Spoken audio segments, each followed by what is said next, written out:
Welcome into the Commanders Report mailbag. I'm your host, Jack Sperry. Today, I'm answering your questions on the Burgundy and Gold as this team gears up to take on the Los Angeles Chargers in the City of Angels on Sunday afternoon.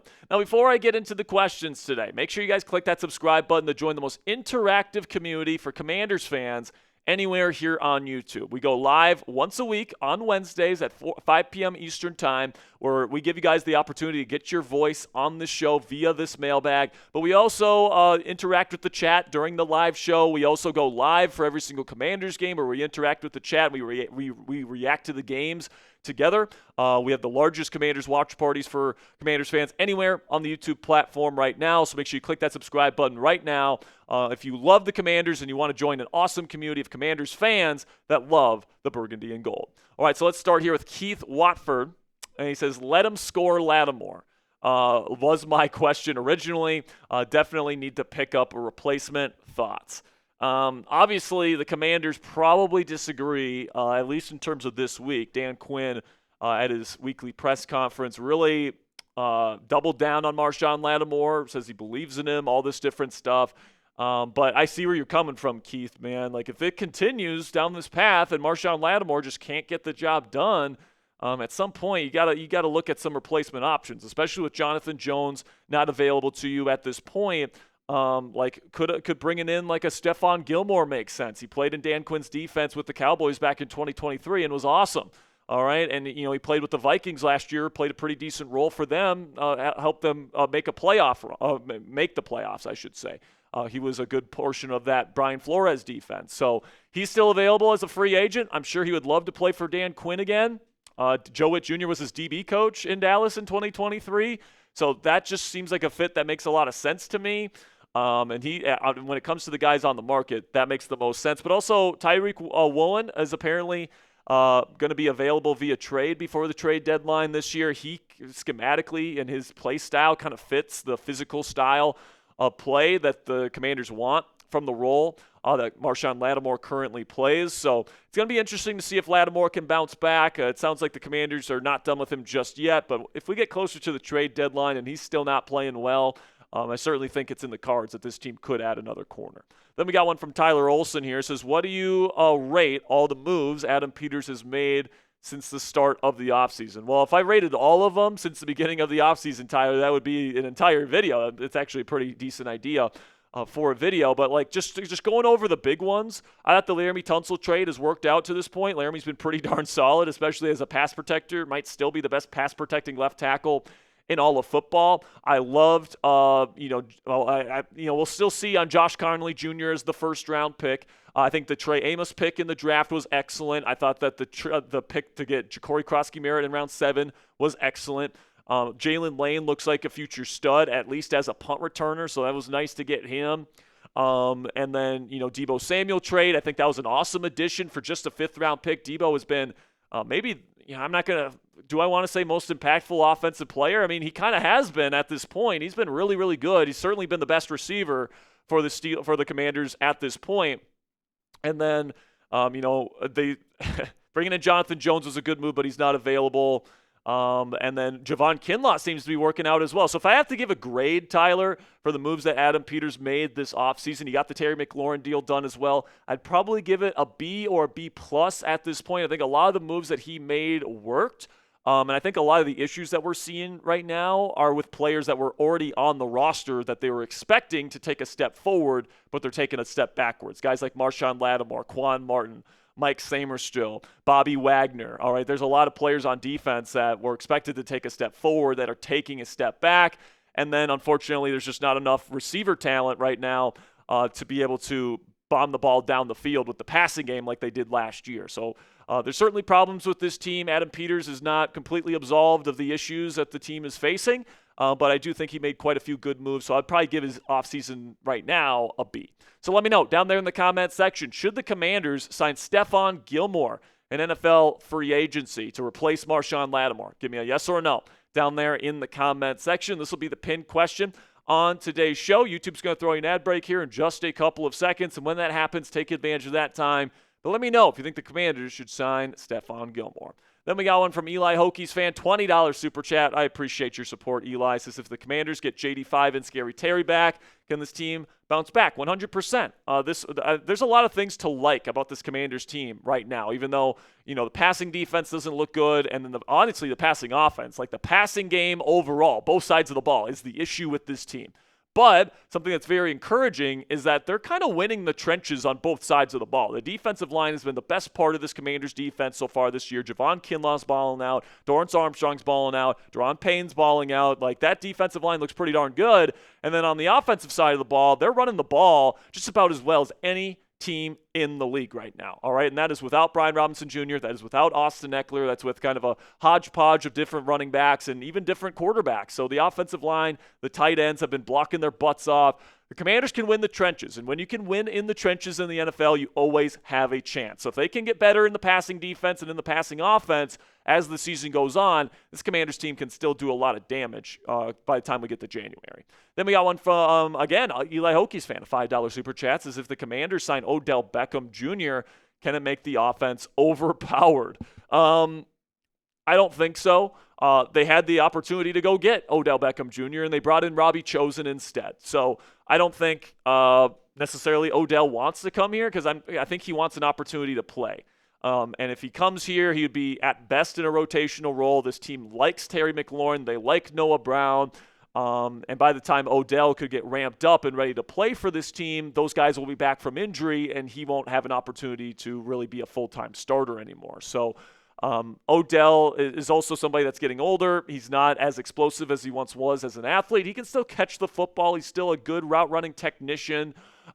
He's not completely useless, but he's more of like a wide receiver 4 type at this point in his career than the number 1 receiver and the superstar that he used to be. Then we got one from Landon, says, will Jayden Daniels be playing on Sunday? Yes, he will be. He will be out there. He's a full participant in practice today. I'm filming this on Wednesday, by the way. So he's going to be a full participant all throughout the week, and he's going to be good to go. He's probably going to be wearing a brace, so there's a question as to just how mobile he's going to be on Sunday. But apparently he's been 100% cleared by the Commanders coaching staff, and he is ready to go for Sunday afternoon. Before we get into the rest of your questions here on the Commanders Report mailbag, let's have a word from our sponsor here at Prize Picks. You and I, we both make decisions every single day, but not all those decisions get you paid. Well, on the Prize Picks app that you can download for free on your phone right now, if you get decisions right on Prize Picks, you can actually get paid. Don't miss any of the excitement this season on Prize Picks, where it's good to be right. Football season is finally here, and you better believe I'll be getting my Prize Picks lineups in all season long. Prize Picks is simple to play. You just pick more than or less than on 2 to 6 player stat projections, and if you get your picks right, you could cash in. Prize Picks also puts their users first, so all withdrawals are fast, safe, and secure. Prize Picks also offers Venmo, Apple Pay, MasterCard, and more for quick and easy deposits into your account this football season. And a new feature from Prize Picks that is new this year that I absolutely love is injury reboots. There's nothing worse than putting in a play on somebody and then they get injured in the first half and then you lose your play because of that. But if one of your players on Prize Picks leaves the game in the first half with an injury and doesn't return, Prize Picks will not count it as a loss, which is a phenomenal new thing that they've added to their platform, in my opinion. You guys can take a look at my projections for Commanders versus Chargers this weekend. I'm taking the more on passing yards for Justin Herbert, the more on Quentin Johnston receiving yards, and the more on Zach Ertz receiving yards as well. So download the app today. Use code CLNS to get $50 in lineups after you play your first $5 lineup on the Prize Picks app today. That's code CLNS to get $50 in lineups after you play your first $5 lineup. Prize Picks, it's good to be right. $5 from Light says put Lattimore at safety since he's getting older. Put Mikey on the outside. The defense is bad due to our scheme. Please sign Tyler Boyd and GJ, I should say. So that's CJ Gardner-Johnson. Listen, man, I don't know if Marshon would be able to play safety, if I'm being completely honest. Now, sometimes corners can turn into safeties later in their career when they lose a little bit of athletic juice. Maybe Lattimore's that type of guy. I don't know. But I would just address that position with CJ Gardner-Johnson. I like that idea, Light, because you better believe CJ would love to play the Philadelphia Eagles twice this year. And also, he's a bigger type of safety that can play in the slot. That was a big reason why they liked Will Harris, is because he could play in the slot. CJ can do that, but he's also bigger than Will Harris is and more physical, so he'd be a better run support player as a strong safety in this defense. So I really like the idea of getting CJ Gardner-Johnson. Tyler Boyd, he's cooked at this point, unfortunately. He was never more than a wide receiver 3. And honestly, last year, he was a complete non-factor when he was on the field. So there's a reason why no one has even really brought him in for a workout to this point, even during the offseason, is because his film from last season is so bad. And he's just so slow at this point in his NFL journey. So I think Tyler Boyd is done. But they did bring in Robbie Chosen, who does have some speed and quickness left in the tank. So I'm excited to see what Robbie Chosen is able to do here over the next few weeks as he gets ramped up. Because I was watching his film during the preseason with the 49ers. The guy can still move. So, keep that in mind. So make sure you click that thumbs up icon if you haven't already. If you are a Commanders Report real one, if you love the Commanders and you love our channel, you want to help us out, the best way to do that is to click that thumbs up icon. It takes a half second of your time. It tells the YouTube algorithm that you enjoy our content, you want to see more of it, and that they should push this content out to more Commanders fans like yourselves. So if you want to help out the channel today, click that thumbs up icon. With that, let's get the rest of your questions here today. Tyler coming in says, how and when will our team get younger? This old team is a problem. Yeah, man, the age issue is certainly coming up. You got Marshon Lattimore, who is aging, and he's looking like he is regressing physically. Then you got Bobby Wagner, who might be the slowest inside linebacker that's currently starting in the NFL. All right, it really is that bad. All right, Mike Samerstil is not the fastest guy in the world. That's why people thought he was going to have to play slot corner in the league, is because he's not the fastest guy in the world, right? So, and then Jeremy Reeves, not the fastest guy in the world either. So, this team is filled with guys that aren't really fast, especially in the secondary. And even Trey Amos is not the fastest guy in the world. He's good in coverage, but he's not like a speedster, right? So this is a pretty slow defense at this point in the season. And honestly, a good way to interject some youth and some speed in this group is to put Jordan McGee out there at inside linebacker and rotate him in on passing downs, because he is known as a pass coverage linebacker. That's what he was known for at Temple. And he's really fast. So if you need somebody out there that can get sideline to sideline, cover the zones, all that stuff that Bobby Wagner, frankly, just can't do at this point with his athletic profile, I think it would be a big godsend here for this Commanders defense to put some speed and some youth out there by giving Jordan McGee some more run. Then we got another question here from Tyler. Some good questions from Tyler today. It says, how many weeks till the Commanders start firing on all cylinders like last season?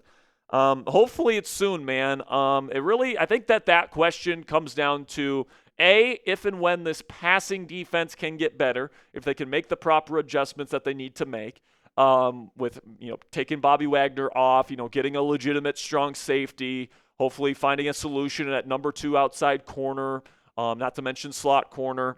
Hopefully those guys can step up. But then also, how long does it take for Jayden Daniels and Terry McLaurin to get back to where they were last year in terms of the chemistry, in terms of the connection? Because it was clearly not there the first 2 weeks because Terry was missing most of training camp. And believe it or not, even if with guys that have played together before, you need that time in training camp to develop that connection again before the season. 1 week of practice is not enough to get on the same page. So they both dealt with some injuries here. So they've only had about a 3-4 week period where they've actually practiced together. So hopefully it comes together here soon. Hopefully it's this week against the Chargers. But once those two things happen, once Terry McLaurin and Jayden Daniels get going, and once the passing defense can get back to playing some decent football, that's when I think this team begins firing on all cylinders. So what say you guys? Let me know down there in the comment section. What moves, if any, do you want the Washington Commanders to make before the NFL trade deadline?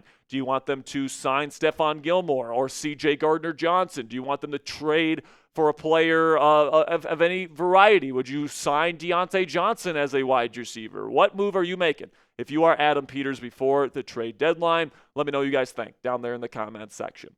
That'll be it for this week's mailbag. Thank you for all the great questions that you guys submitted this week. You guys always bring the heat. Make sure you click that subscribe button if you haven't already. We are going to be going live for Commanders versus Chargers Sunday afternoon, 3:30 p.m. Eastern Time, about an hour before we kick things off in Inglewood. So make sure you guys click that subscribe button if you haven't already for the most extensive Commanders coverage anywhere here on YouTube.